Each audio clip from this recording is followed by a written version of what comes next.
Right, hello and welcome to my first LieMDB. How's everyone today? Well, it's the first episode of this brand new series Oh, here yes, on yes, that's absolutely the Media it. Podcast YouTube channel. 100%. We've got So- a bit Chris Nolan, haven't we? I've picked a I think it's a television documentary, even though Mark Commoda's reviewed it, but I don't think that's much of an issue. I'll tell you what it's called, and if any of you know what it's about, then I'll describe what the storyline is about. Hang on, before you interrupt me. We need to introduce the format of this new show. Oh yeah, you're absolutely right. This is because this is the first time we've done it, isn't it? 100%. Yeah. Well, I mean, this is. All right. Do you want to say? So, each of us, we are trying to find the best film which is not featured, or television documentary. It's still a film. I mean, it's a bit of a loophole, but whatever. Best film that's not in the top 250 on IMDb. And just... And we're not allowed to pick the 251st best film. Yeah, because it's changing, we'll just say like top 260. Just nowhere near that kind of top bracket. This could be underrated films that you guys haven't heard of before, preferably. Mm-hmm. Hopefully not films that are coming out that we've already covered on the podcast or planning on covering. It's kind of just a chance for us to watch a film. We're going to watch a film and we're going to discuss it afterwards. It's going to be a short little podcast, and each of us is going to pick 4 films. So this is the first round, in a sense, where Ethan's going first, I'm going second, Johnny's third, and Tony's fourth. No. At the end of each round, we'll work out what the total score for that round is, and then, of course, we'll have 3 more rounds. And Ethan's going first today, and do you want to... We'll cut back to... 100%, sorry. So, yes, I'll tell you what it's called. If any of you know what it's about, then I will describe briefly what the storyline is, but if not, then I'd preferably keep it a secret and just let you watch what's on the screen, if that's okay. So, the television documentary I've picked is a film called Carnage. Have any of you heard of it? I know it's the Spider-Man villain. I was going to say that. God, I got worried for saying they actually know it was. Because I was worried that you had actually seen this. You don't know anything about it? Well, let's find out, shall we? Okay, alright, perfect. We'll see you after the break. Pledge.meatfreemondays.com. Pledge.meatfreemondays.com. Pledge.meatfreemondays.com. You can do it right now, please. So, Carnage, or its full title, Carnage Swallowing the Past, I believe, is a half documentary, half mockumentary. It's not a half documentary. Well, there's a lot of real footage in there. Yeah. There is a lot of real footage in there from actual programs and adverts and things like that. It's not all fake. It's like a third reel. Yeah, exactly. Yeah. And it's satirical in the sense that what it tries to do is it tries to show you a version of reality in which the history of veganism up until this point is real, and everything after that to try and promote it as a way of life is basically faked. So you start the documentary off with a group of friends who seem quite passionate and they're in touch with nature, and yeah, exactly. In the future, about 40 years. I think it was 2067. Mm-hmm. The mockumentary is meant to have been made, and then after that, Simon Amstell narrates all the entire history and the predicted history of veganism from its roots to when it becomes something that is quite dominating in terms of a way of life. I think it's really, really funny a lot of the time, and do you know what I mean about brass-eye humour? Yeah. Yeah. And even the sciencey fiction kind of elements that kind of remind me a bit of Black Mirror, especially at the beginning and kind of at the end.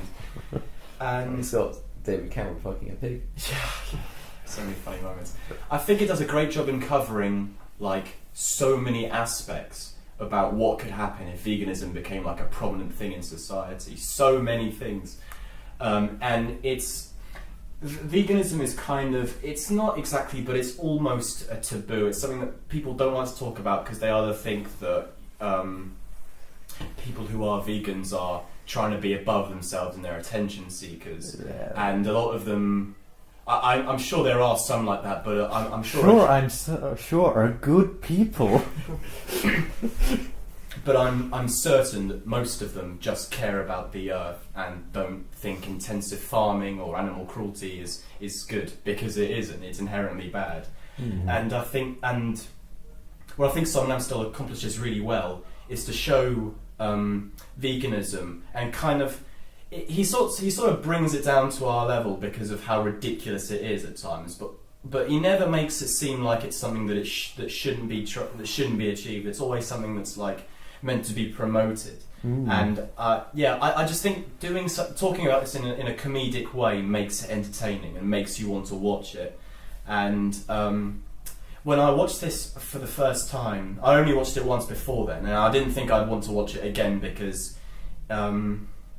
it's hard to watch at times. I think. Yeah, I think it's a bit in your face. That's why it needs the comedic moments, because what it is sort of pointing out that we do a lot of horrible, fucked up shit. Yeah.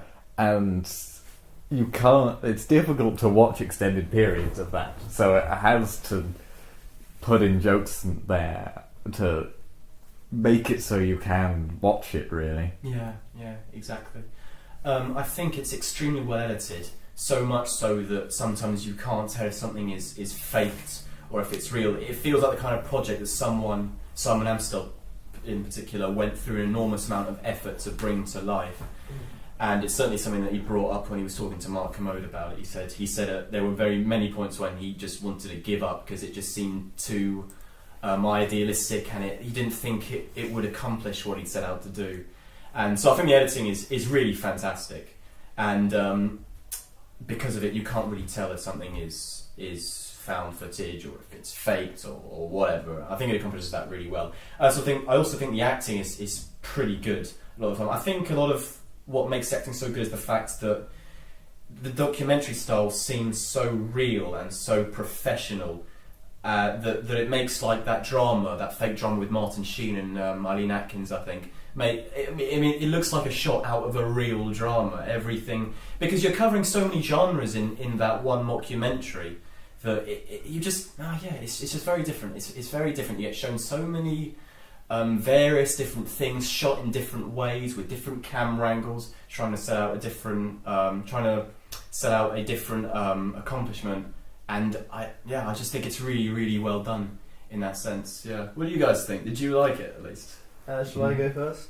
Yeah. I really like it. I like mockumentary as a genre, and this kind of hits all the great notes. I mean, it's smart, it's funny, it brilliantly blurs the line between like reality and kind of like fantasy in that element. A lot of the stock footage is very hard to tell if it's real and authentic or if it's been faked, because a lot of it has been faked. And some of the real stuff is so ridiculous, you kind of like, you almost can't believe it. I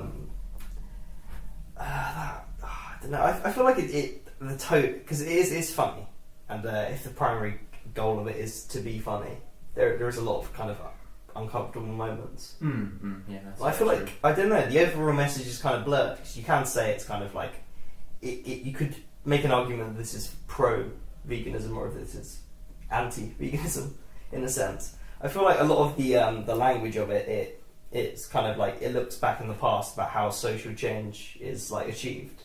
So like there's a lot of like the Black rights movement. It's kind of like women getting the vote, sort of like gay rights. There's a lot of that in the way that the documentary kind of follows the rise and like the significant cultural moments which saw acceptance, like even just like a stupid thing on EastEnders, but like the people still talk about like the first interracial kiss and the first gay kiss on British television, and like the EastEnders. That EastEnders episode, basically at that point, the discussion of meat or anything like that was considered kind of like inappropriate. So the fact that he mentioned he was going to get like a bacon and egg sandwich deemed it enough of a twist to have at the end of EastEnders. That was the joke. It's like someone mentions bacon and eggs. Oh, we can't have that. Yeah. So it like kind of it brilliantly echoes like how real social change comes about, but it kind of like, I find the overall kind of message of it a little bit blurred, like the way like the figure of compassion like kind of trumps the figure of kind of force of and in terms of like achieving like real social change, like that's not really the way it works. Okay. So I feel like definitely like in the elements where it's being funny, it's great, and I like it. It's difficult to tell because of the fact that this had such like an independent screen. Like this was on BBC iPlayer, and that's it. I think if it had like a wide cinematic release, then I'm not saying that it would have revolutionised the world, but I think it would have started some sort of. It would have at least changed people's opinions. I know that when I watched this, I was going to mention that earlier. about 2 months ago, I have started to eat meat less. I used to eat Not it on I think, Mondays. every day. Yeah, exactly. But I try to eat it maybe 2 or 3 times a week at most, and at the moment I've done that every week, and I feel quite good about that. You know, it's. I feel like No, I do know what you mean. I do know what you it's mean. interesting that it's set in the future because it's very much like the history is written by the survivors or the victims. In the fact that like they look back on just fairly regular things and like make a mockery of it. It touches upon it makes some really funny like satirical points about now. How about like the sexualization of like yogurt commercials and stuff, and how like there's a great like joke about how it's all capitalism's fault, like the fifth wave feminism. It's very funny. I just feel at times it's slightly uncomfortable when the like sole purpose is kind of to be comedic. I think it. Sorry, just I will promise. Go ahead. But I still think you need like shocking and kind of bit, you know, sort of depressing and bleak moments in something like that, because I think if it was all comedy, people would just think it's a joke, but no, there's like a real message behind it, and I think that if you shock someone, I think that will get them to try and change a bit more than just making them laugh at a gag every now and then, even though they do, you're right, make a very good satirical point every now and then. Tony? Yeah, I was going to agree with Harry. Shocking. Where, like, I think almost that like the comedy and its real message are almost at odds, because there are some points when I know there's like the whole point of satire is you do something and then someone else does it and does the same thing and it's like, but ironically, and it's meant to be like you're meant to interpret it differently, and I don't know if you're meant to look at moments like when he said we couldn't bury him because he had been eaten is a funny joke, which if you think about it, it's pretty fucking funny for a vegan to die because they had been eaten. Or it's like a really like harsh fucking commentary on, yeah, animals, people, not really that different, you know. And it's like, I feel like it could have gone more either way. It could have either been funnier or been more shocking, and its weird middle ground like compromises too much. But if you just watched an hour and 10 minutes of shocking clips of animal cruelty, you wouldn't have liked that. Yeah, I just think It'd be like the abstract art, but yeah, I think it does point out, like, it's fucking dying. It's like commentary on because it's a point in the future, this ideal sort of like perfect future of veganism. Like, I think it's pretty funny. It shows its message by saying, depression has been cured because everyone's vegan.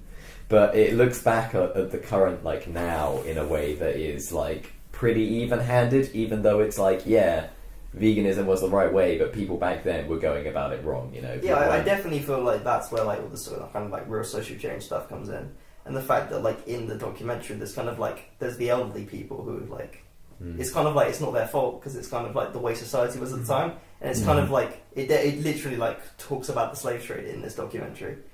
Like, there's a comment about that, and it's kind of, I don't know, I feel like that kind of thing is very interesting, it's very noble that it's trying to do it. I don't feel like it handles it brilliantly, but I feel like it's definitely a point they're trying to make, and especially with like the kind of live streaming stuff. Yeah. And it's got the Instagram heart button on it. Exactly. I loved all the ads that popped up in that, like the trading Bitcoin ones. The person That's who killed funny. that activist was part of some sort of organisation. The England Meat League. Yeah, and it just sounds like, well, that's just UKIP, isn't it? I mean, it's like some sort of right wing organisation that's like against all of this in quite an extreme way, in a sense.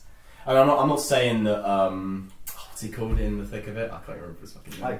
It's a Glenn. Glenn, yeah, no, Glenn. I'm not saying that Glenn goes around blowing up buildings or anything like that, but yeah, it's the way it shows. I just think it's good at pointing out the flaws. I feel like someone who believes in these sorts of things could watch this and be like, oh wait, that's me. I should be a lot less like that. You know, I think it shows a version of reality that may not happen, but there are definitely things that it predicts that I could like seriously imagine happening. The whole climate change and global warming aspect of it is like a definite truth. Like, intensive farming causes more greenhouse gas emissions. It amplifies climate change, and I think you need to raise awareness of things like that, and to do it in a comedic way rather than just shock, horror, I think hits home a bit better. I think it does do a good job of being like an M1 paper question, where it takes that path that it establishes from the non-fiction stuff, like Jamie Oliver, I think, saying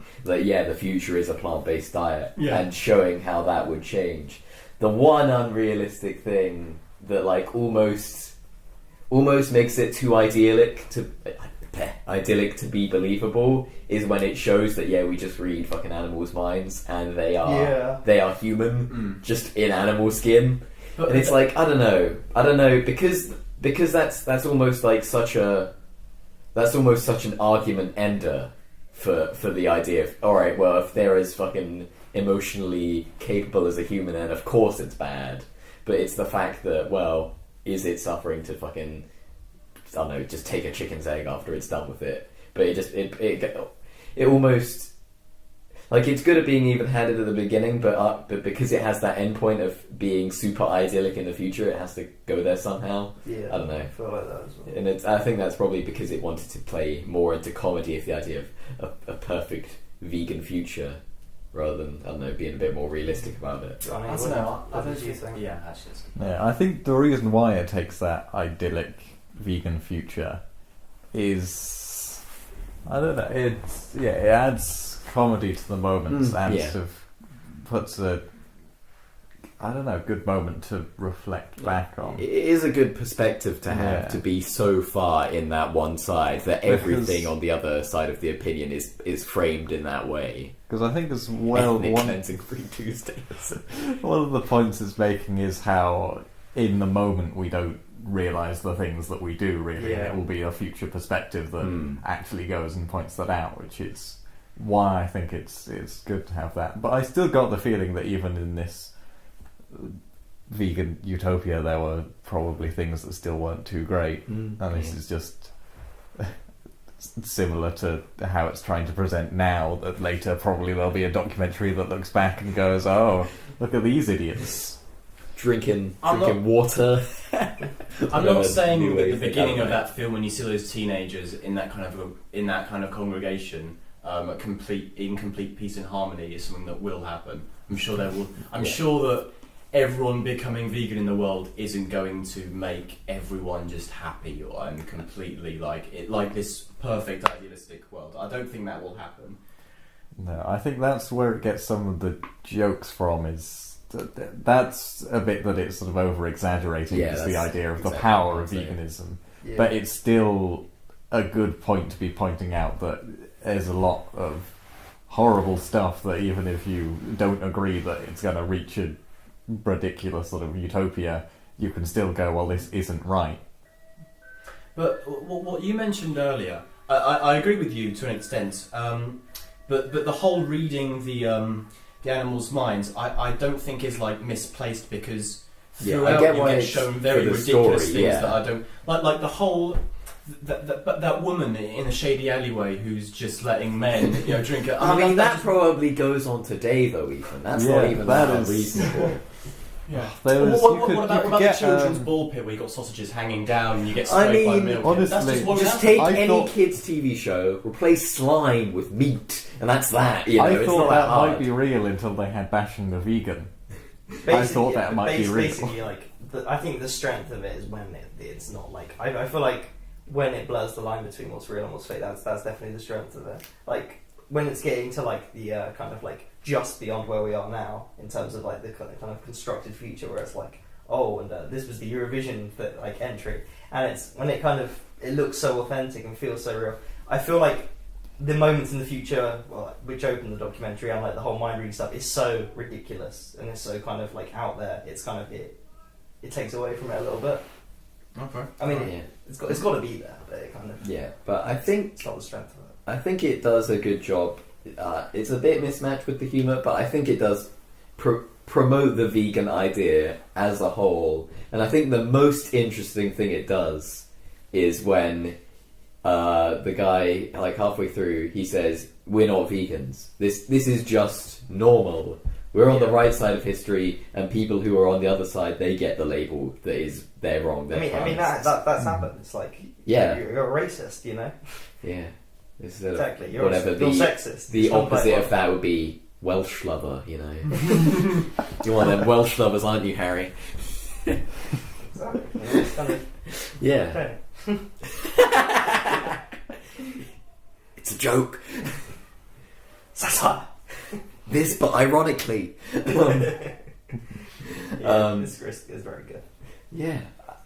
I wouldn't go so far as to say very good, but I think it has put up the vegan idea because it is something that I assume most people have thought about, because I assume it's a conscious decision at some point.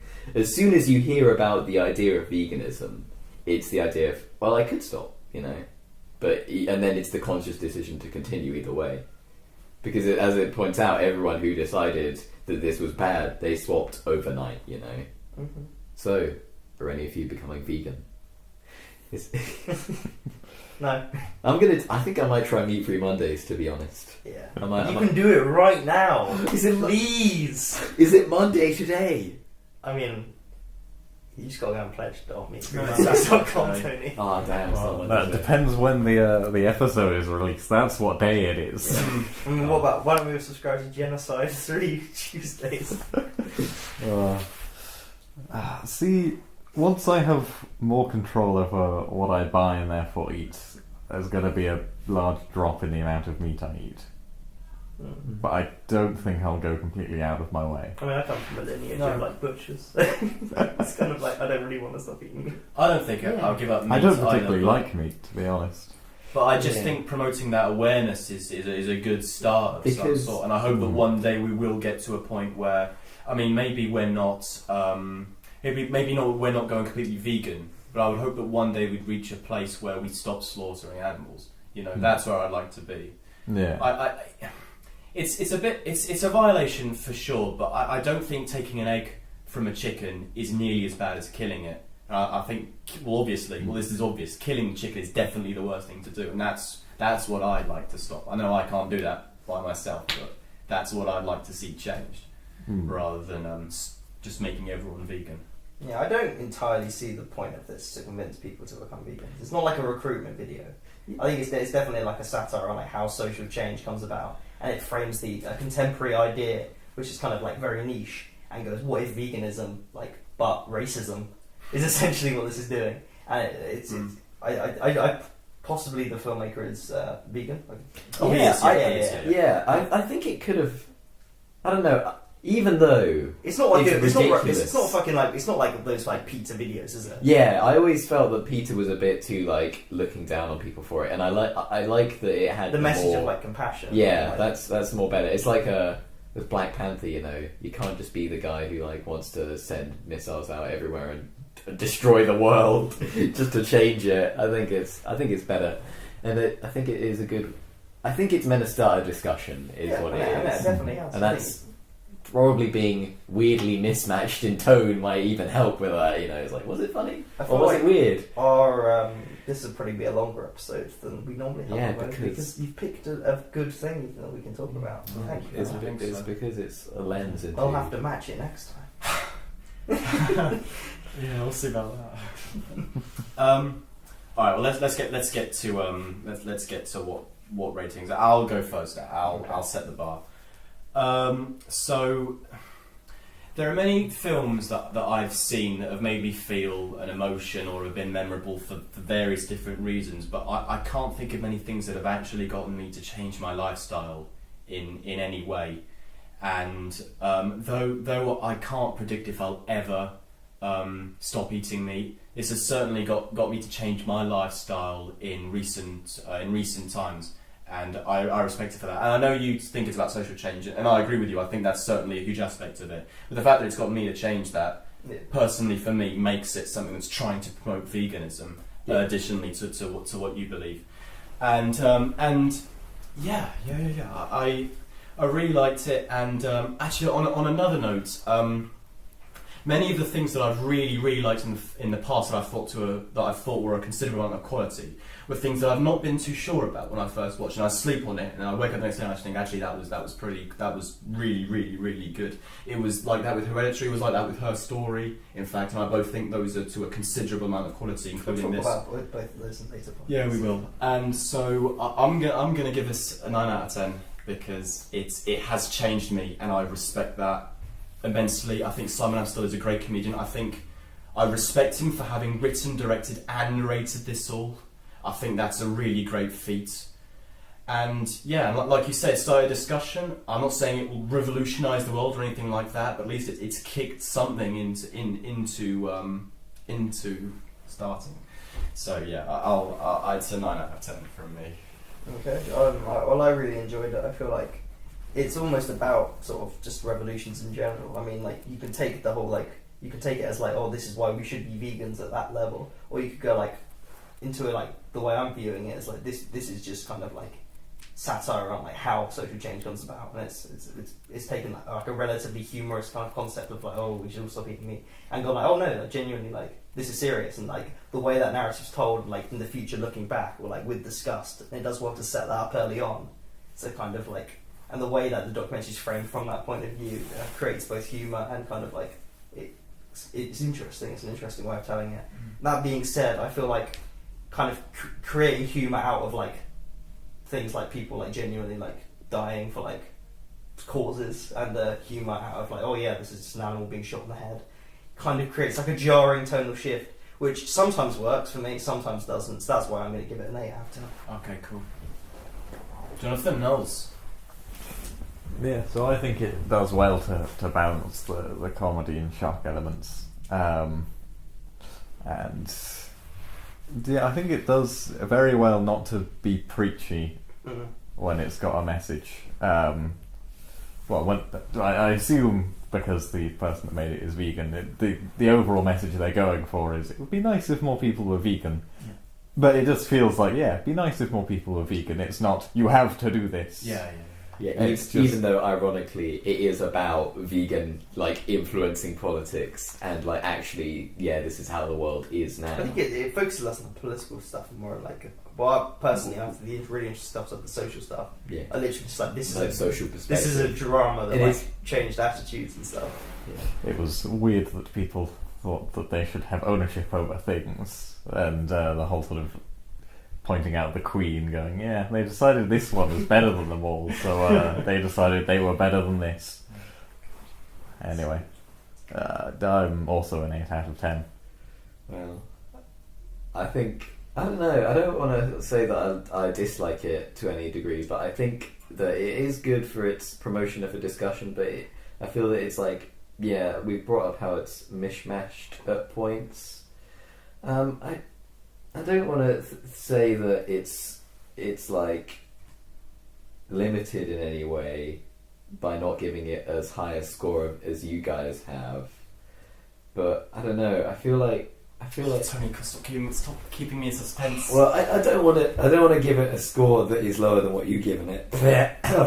I'm gonna die before I give this number out. Fuck's sake. Should have been a vegan, Tony. Yeah, I would have been healthier. I don't know. I think there's just a few moments where I almost slightly disagree with how it like promotes veganism, but it's a good enough message overall that I still like it quite a bit.